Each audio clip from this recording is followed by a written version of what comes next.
ამ დამატებითი ინფორმაციის დაფების თავისებურებაზე ვილაპარაკეთ, რომ ესენი აზუსტებენ საგზაო ნიშნების ნიშნულობას, დანიშნულებას. ეხლა ამ შემთხვევაში, რასაც ქვია შშმ პირის პოზიცია, უყურე რა ხდება. თქვათ, შენ მოძრაობ ამ მიმართულებით. აი აქ ჩვენ გვაქვს მაგალითად სავალდებულო მიმართულება ესე, აი მარჯვნივ.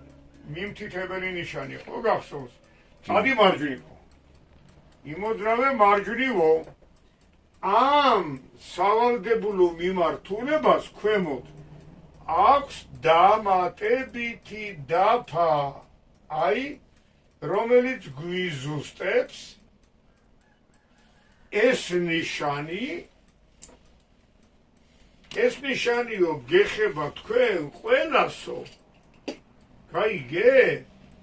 ყველას გეხებათო შშმ პირის გარდა, ინვალიდის გარდა.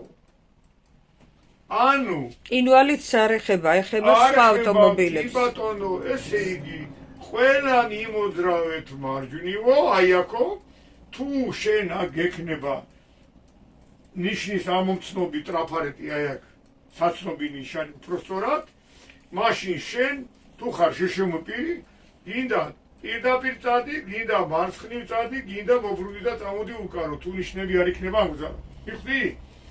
ეს ნიშანიო სავალდებულო მოძრაობა მარჯვნივ გეხებათ ყველასო გარდა მაგ შეზღუდული შეძლობის მქონე პირისა. ესე იგი თუ შენ გაქვს შშმ პირის ნიშანი, ახალ პირდაპირ მარცხნივ სადაც მინდა, ხო? საერთოდ გინდა იქით წახვალ. თუ აქ რამე სხვა ნიშანი დანარჩენი ავტომობილები მიდიან მაგისრის მიმართულებით მარჯვნივ. მხოლოდ შეზღუდული შესაძლებლობების მქონე პირს აქვს გაუხვიოს იქით, აქეთ და ასე შემდეგ. კი. ძალიან კარგია. კი.